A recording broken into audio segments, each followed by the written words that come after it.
Hello! Je suis toujours dans les Landes et je me promène le long de la plage, c'est génial. Alors, je voudrais répondre à une question de Fanny qui me demande comment développer son marché froid. Alors, on ne peut pas dire que je sois une experte en marketing relationnel, encore une fois, mais j'apprends à développer le marché froid et du coup, je peux vous transmettre ce que je suis en train de tester. Alors déjà, qu'est-ce que le marché froid? C'est à contrario du marché chaud.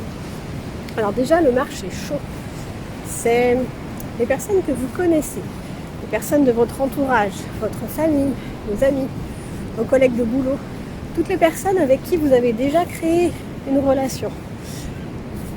Une relation plus ou moins proche, mais vous avez déjà échangé plusieurs fois avec cette personne, commencé à la connaître et vous savez un petit peu déjà qui elle est, dans quoi elle travaille, peut-être ce qu'elle veut faire de sa vie, ou peut-être pas, parce qu'on n'est peut-être pas toujours assez curieux, on ne s'intéresse pas toujours aux personnes en posant les bonnes questions. Et donc le marché chaud, en tout cas voilà, c'est les personnes que vous connaissez, et vous pouvez réchauffer encore un peu plus le contact en vous intéressant sincèrement à la personne, comme je l'expliquais dans la vidéo précédente. Le marché froid, c'est les gens que vous ne connaissez pas.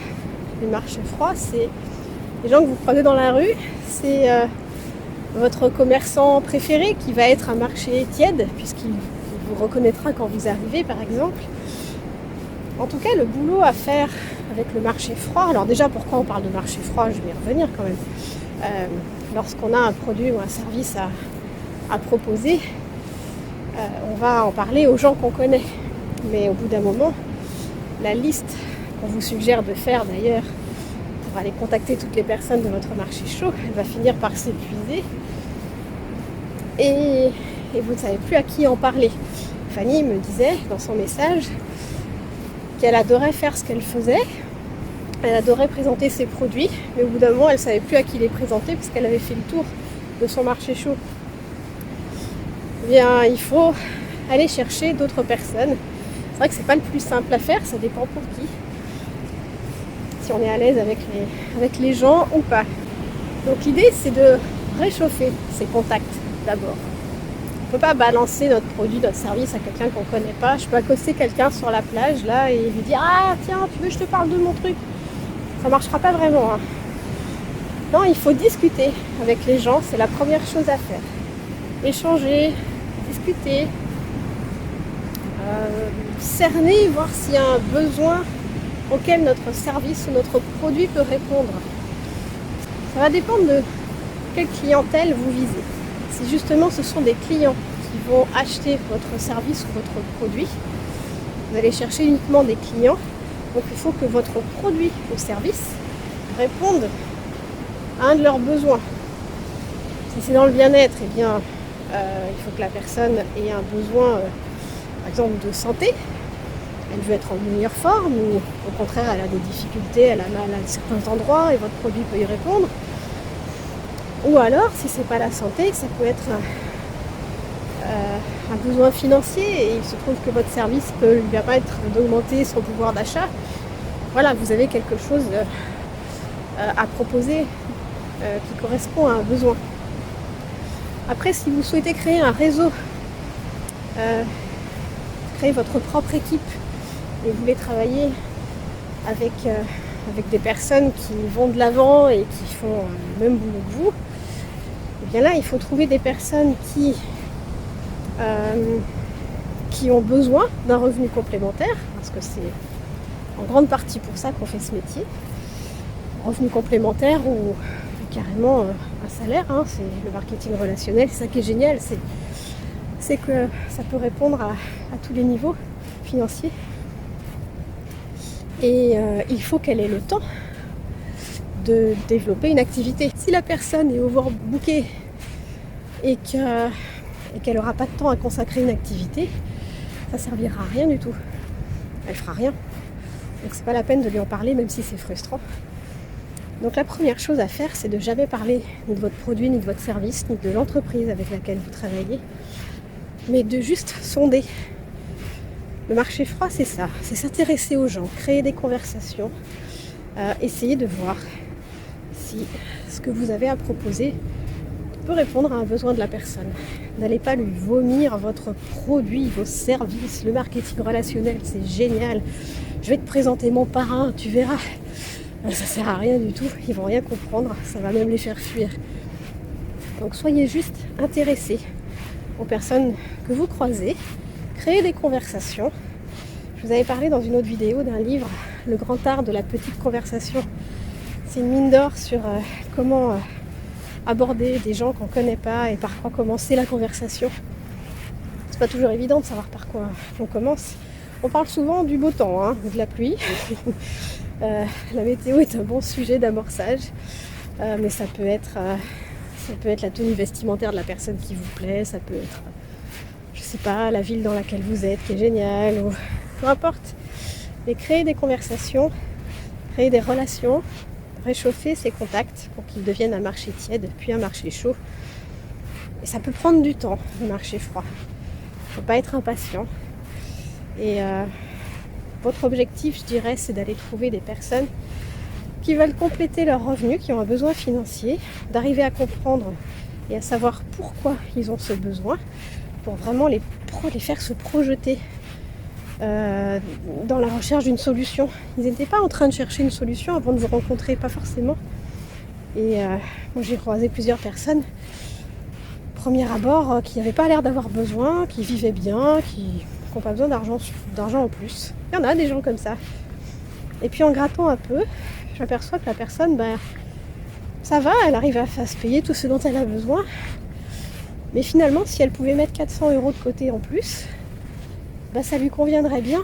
Ah oui, pourquoi faire puisque tu m'as dit que tu n'en avais pas besoin? Parce que j'aimerais bien me payer un appart, acheter un appart, et ça me servirait à mettre de l'argent de côté pour ça. Ah voilà, là on a trouvé un besoin. Et la compagnie avec laquelle je travaille peut répondre, et c'est un outil qu'elle peut utiliser pour répondre à son besoin. C'est pas forcément la solution optimale pour elle, en tout cas c'est un outil parmi d'autres. Et donc je peux éveiller en elle la curiosité de découvrir une opportunité qui pourrait lui permettre d'avoir ces 400 € par mois en plus afin de réaliser son projet. Et là on parle de choses concrètes. Et puis là on peut amener la personne vers une présentation et puis voir ce que ça donne derrière. C'est pas forcément gagné, mais on a fait les choses dans l'ordre et la personne elle s'est pas sentie poussée. On a cherché à la connaître et ça lui a plu déjà. Il faut se rendre à l'évidence d'une chose, qu'on soit marketeur de réseau ou commerçant, c'est pas uniquement le produit qui va séduire la personne que vous rencontrez, c'est vous. Quand on a deux commerces identiques qui vendent les mêmes produits quasiment, et qu'il y a un commerçant qui est bourru, qui n'est pas agréable, et l'autre qui est super accueillant, qui vous rend des petits services, et avec qui vous aimez discuter, même si le deuxième est un peu moins cher, vous irez forcément retrouver le commerçant qui a été sympa avec vous.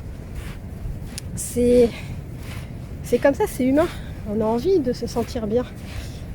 Donc les marketeurs de réseau, il y en a plein. Et des entreprises, le marketing de réseau, il y en a de plus en plus.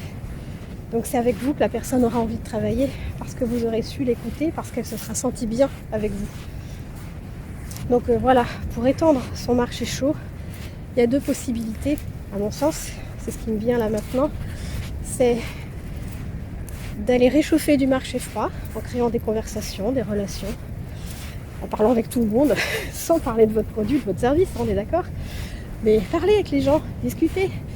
J'étais en train de faire du paddle hier sur une rivière et il y a un papy qui était sur le côté en train de ramasser des trucs et je ne comprenais pas ce qu'il ramassait.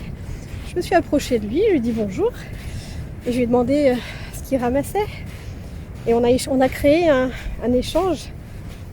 Ça a duré 5 minutes, ça m'a rien apporté au niveau de mon marketing relationnel, mais j'ai trouvé ça super sympa à faire. C'est discuter avec tout le monde autour de vous, ça se fait de moins en moins, il y a un individualisme qui s'est créé Et on ne parle plus avec les gens, on n'ose plus. Alors je dis on, c'est une généralité, hein. Vous qui me regardez, vous n'êtes peut-être pas comme ça, mais en tout cas, c'est devenu une majorité. Donc recréons du lien, amusons-nous, faites-le avec du fun. Et puis je parlais d'une deuxième façon d'augmenter son marché chaud, c'est de demander aux gens de votre marché chaud de savoir s'ils connaissent des gens qui cherchent un revenu complémentaire et du temps pour créer une deuxième activité. Est-ce que dans leur esprit, même s'ils ne sont pas intéressés par ce qu'on vient de leur expliquer, est-ce qu'ils pensent qu'il y a des personnes de leur entourage qui pourraient avoir un besoin auquel votre compagnie pourrait répondre? Et ça vous ouvre la porte à un nouveau marché, le marché chaud de la personne avec qui vous discutez, qui est un marché froid pour vous, mais en créant un lien et en venant de la part d'eux, c'est un marché plutôt tiède. Donc c'est une autre manière de faire. Une technique, ça pourrait être de sortir d'un rendez-vous où la personne ne souhaite pas poursuivre, avec déjà des contacts qui viennent de cette personne. Parce que si vous avez bien amené les choses, si vous n'avez pas été trop rapide, vous avez cherché à répondre aux besoins de la personne et que c'est seulement l'outil qu'on lui propose qui ne l'intéresse pas, elle ne sera pas frileuse à vous donner des contacts. Par contre, si vous lui avez sauté dessus et vomi votre marketing relationnel, vos produits, votre truc génial, elle va se sentir agressée et clairement elle ne vous donnera pas ses contacts, elle n'aura pas envie que vous les agressiez également. Donc soyez correct, sincère avec les gens, découvrez-les, créez des contacts. Amusez-vous à vous intéresser aux gens pour vous entraîner, créez des contacts, des relations et vous réchaufferez un autre type de marché. Et en plus vous allez vous faire des potes, même s'ils ne rentrent pas dans votre marketing relationnel. C'est juste génial de rencontrer des nouvelles personnes, de découvrir d'autres mondes, d'autres façons de vivre, d'autres façons de penser. C'est riche, c'est très enrichissant. Et peut-être qu'un jour, la personne reviendra vers vous en vous disant je vois que tu réussis dans ton truc là, j'aimerais bien que tu me le réexpliques s'il te plaît. Ça a l'air pas mal en fait. On sait jamais, il faut laisser le temps au temps. Si la personne dit non aujourd'hui, ça ne veut pas dire que c'est un non définitif. Laissez-la tranquille et dites-lui ok, écoute, je t'en parle plus, il n'y a pas de souci. Et puis on reste potes et on continue de se voir. Et tout est ok. Voilà. Dites-moi en commentaire si ça vous inspire, si ça vous aide. Et puis n'hésitez pas à faire comme Fanny, à me poser des questions.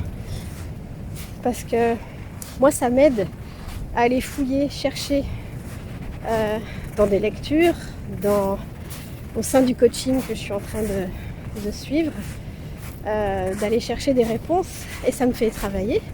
Et puis moi je vous donne ce qui revient, donc c'est enrichissant pour tout le monde. Donc n'hésitez pas. Je vais vous faire une petite confidence. Tout à l'heure sur la plage, je faisais une vidéo et à chaque fois que j'essaye de faire une vidéo, je fais en sorte d'être toute seule. Parce que déjà de faire une vidéo, ça me sort de ma zone de confort. Et tout à l'heure, lorsque je faisais ma vidéo sur la plage, j'avais personne, il était tôt le matin, il n'y avait pas grand monde.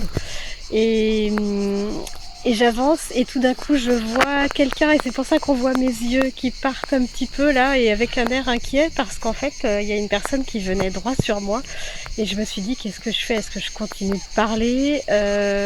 J'ai l'air de quoi en train de faire ma vidéo sur la plage avec ma comment on appelle ça, ma perche à selfie. J'ai horreur de tous ces gens qui font des selfies avec leur perche là. Enfin, j'ai toujours trouvé ça dingue de vouloir se prendre en photo en toutes circonstances. Et là, je me retrouve moi-même en train de parler carrément, pas non seulement de me prendre en photo, mais de parler à ma caméra et là il y a quelqu'un qui arrive droit sur moi, je savais pas si je devais m'arrêter ou pas et la petite voix me disait bah arrête, fais pause et reprends après et puis l'autre petite voix me disait mais non tu continues et puis au contraire c'est peut-être un sujet qui va l'intéresser, sait-on jamais, ça peut faire un contact. Donc j'ai pris sur moi, j'ai agrandi ma zone de confort encore en continuant ma vidéo comme si de rien n'était. Et le gars est passé, je sais plus, devant moi, derrière moi, j'en sais rien. Et du coup j'ai continué. Alors ça crée une petite tension sur la vidéo, mais voilà l'explication. Et moi je suis plutôt contente de moi d'avoir réussi à maintenir le cap et avoir fait ma vidéo jusqu'au bout. Et voilà, donc tout ça pour dire qu'à n'importe quel moment on peut sortir de notre zone de confort ou l'agrandir petit à petit. Et il faut faire les choses quand même. Le courage, je vous le rappelle, c'est d'avoir peur de faire quelque chose mais de le faire quand même. Bonne journée.